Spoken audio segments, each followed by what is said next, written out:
So what was the problem? The basic problem of the time was that we as a country were preparing to go to war, and many people, specifically young college-age people in the world, were not ready for us to go to war. They didn't think that that was the smartest thing to do, so organizations started organizing protests and sit-ins and check-ins and a bunch of different types of events to basically voice their displeasure at the situation that was going on in the country.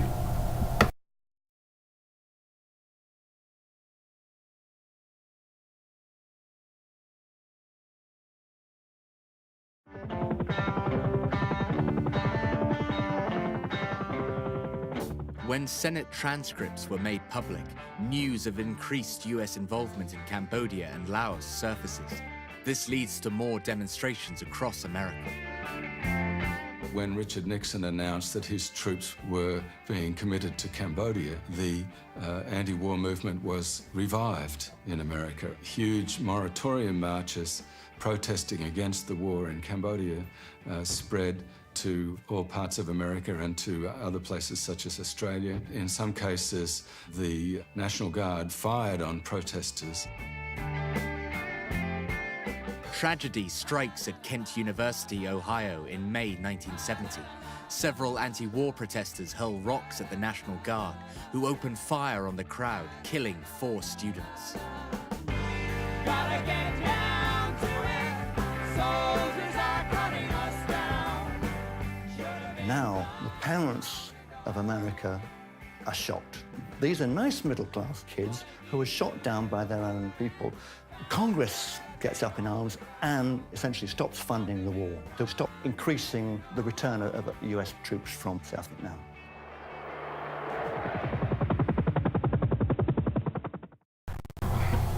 So as we can see, the political situation of the time wasn't the best during the time of the Vietnam War. Most of the events started in August 1964 when North Vietnamese torpedo boats attacked 2 U.S. destroyers in the Gulf of Tonkin. President Lyndon B. Johnson ordered retaliatory bombings of military targets in North Vietnam, and the war was pretty much started from there. The anti-war movement in itself began mostly on college campuses, and members of leftist organizations like the SDS began organizing sit-ins and protests and teach-ins as a way to kind of educate people on the subject at hand. So the political climate of the time wasn't the best. It was very divisive. There were a lot of differing viewpoints, and the citizens of the country thought that we shouldn't continue in the war because it'll only bring more loss of lives on our part and only, cast off more pain and suffering for the people in the countries of Vietnam. So there were definitely a whole bunch of, counterpoints and a whole bunch of differing opinions listed, and that's what made the political situation of the time a pretty tough one to live in.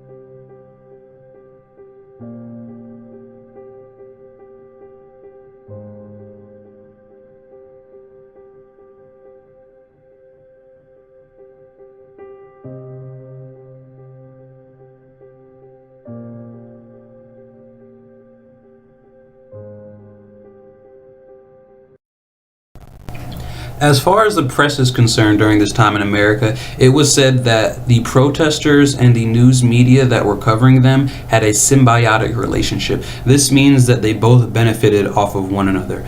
We see examples of this obviously in science, where we have, a crocodile that might have a bird that's in its mouth that eats all the excess,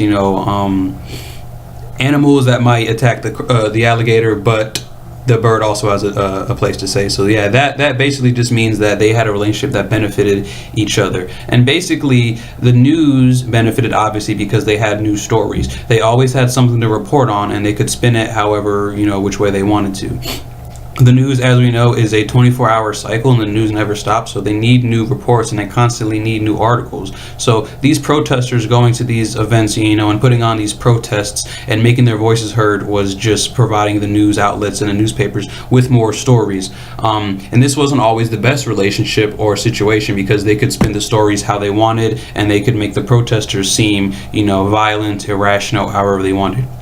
The protesters obviously benefited from the newspapers because they got their voice out there. They got their story heard, and they increased their exposure through the use of the media. Now, they didn't always like how they were portrayed, but they weren't going to sacrifice getting their voice heard in the media just because of how they were looked at or portrayed. They figured that the message was more important than the actual portrayal that comes with it. So the news played a big role in just providing a lot of exposure during that time to the protests, but also in a negative way by also shedding light on some of the things that were happening in terms of violence at these protests.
In conclusion, the anti-Vietnam War protests were aimed at decreasing support for continuing the war in the 60s. They used techniques similar to Gandhi's, and they had a very symbiotic relationship with the media. This movement was marked by huge events such as the Kent State shootings. Hopefully this video gives you a better idea of what was going on during the time and serves as a reminder about the advantages and disadvantages of a collectivist movement, either violent or non-violent.